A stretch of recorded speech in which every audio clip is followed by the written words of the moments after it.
Assalamualaikum warahmatullahi wabarakatuh. Waalaikumsalam warahmatullahi wabarakatuh. Oke, gimana kabarnya hari ini? Alhamdulillah luar biasa. Ya, sehat tapi karena siang jadi ini ya kurang energinya, sudah low back mungkin baterai. Ya sudah, kita hari ini lanjut mengenai karakteristik gelombang cahaya, lanjut ke difraksi ya.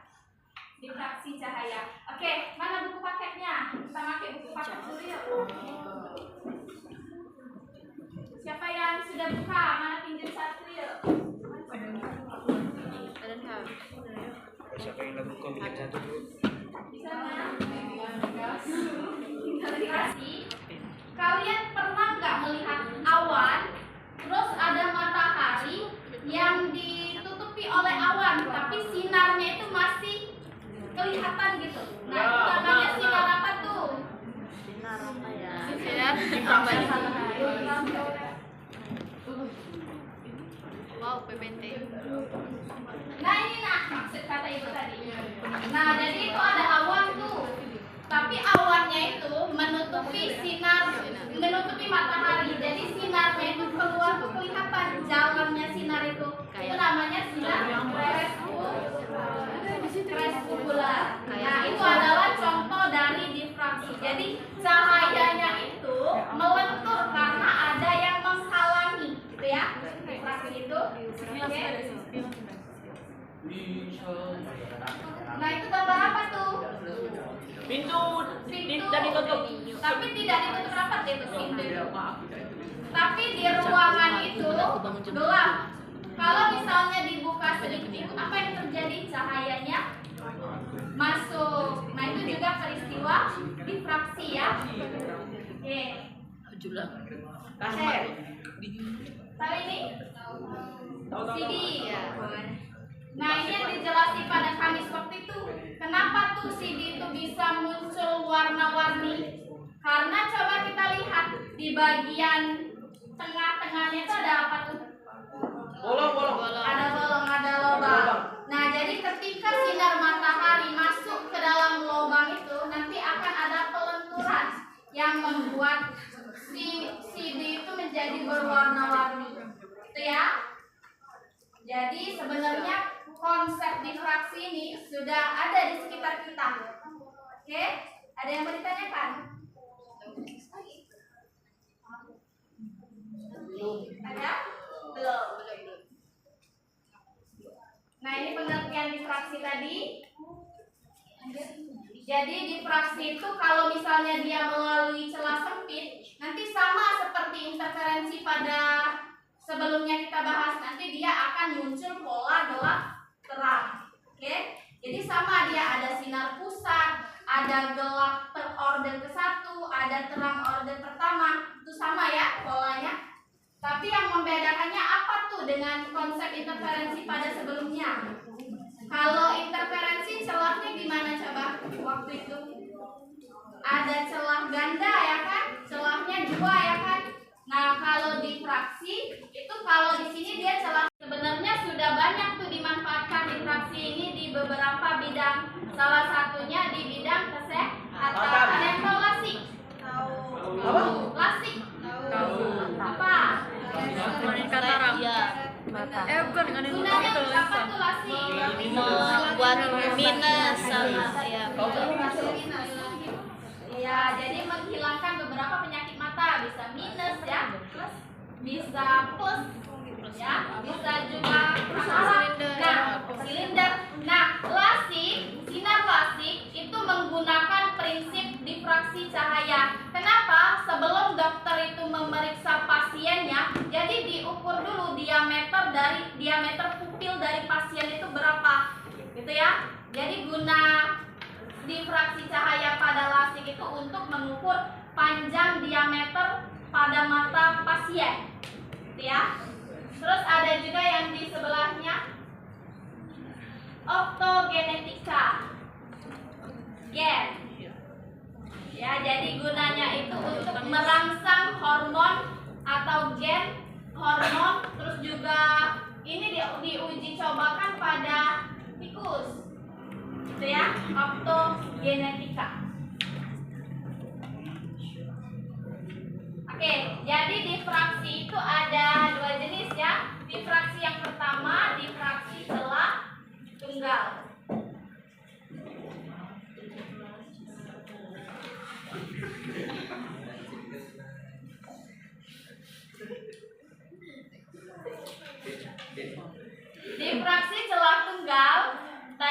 kita uji coba tadi yang bolong ada satu tadi itu di fraksi celah tunggal, artinya celahnya itu hanya ada satu. Nah, di sini akan muncul yang namanya pola gelap terang ya kan. Rumus yang harus kita gunakan itu ada dua. Kalau misalnya dia ditanya pola gelap atau minimum, rumus yang dipakai itu berkebalikan dengan interferensi pada pola terang. Jadi rumusnya itu D sin theta sama dengan M dikali lambda. Ini kalau pola gelap. Masih ingat D itu apa? Lebar celah. Lebar celah. Biasanya lebar celah ini satuannya bukan nanometer atau angstrom. Jadi nanti diubah ya, nanometer itu berapa.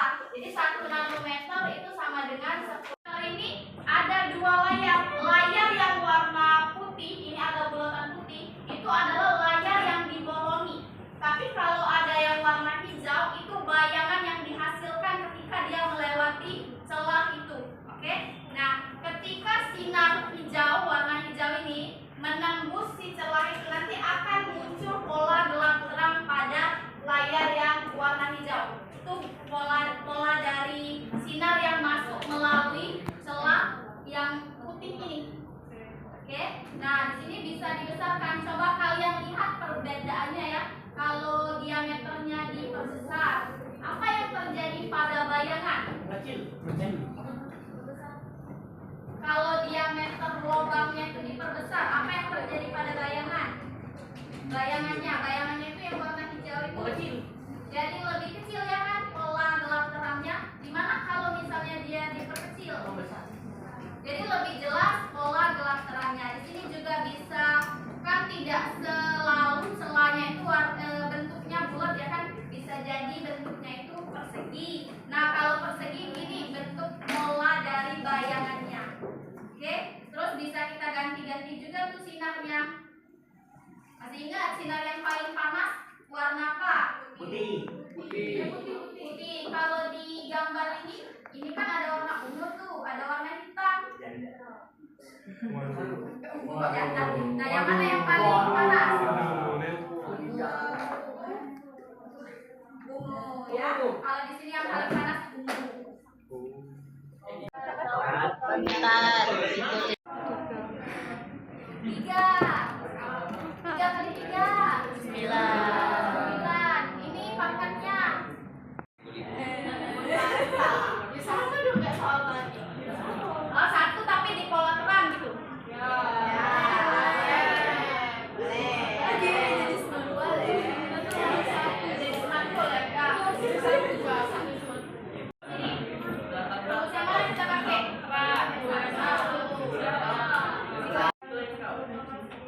Iya, 3 kali 10 pangkat 9. B-nya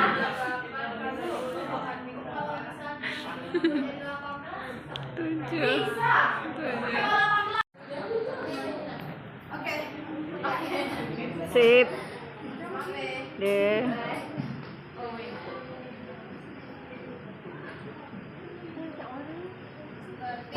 D. Cari D dulu.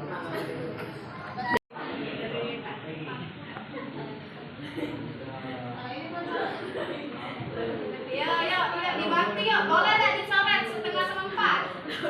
Bisa.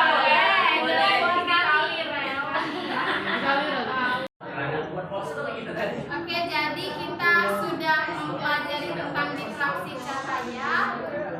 Nah, kita sekarang mengingat kembali apa yang sudah dipelajari. Ayo, apa saja yang telah kita pelajari? Difraksi tadi artinya apa? Pelenturan.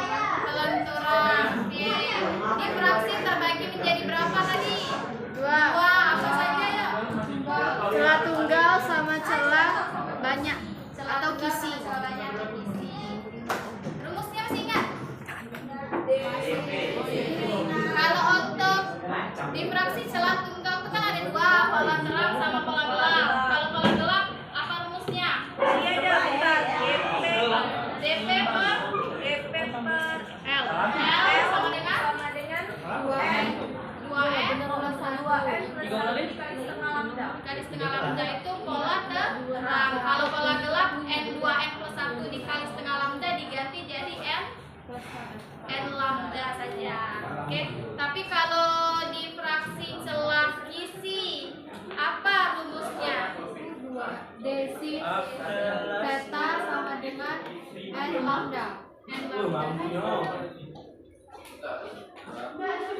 lihat tadi.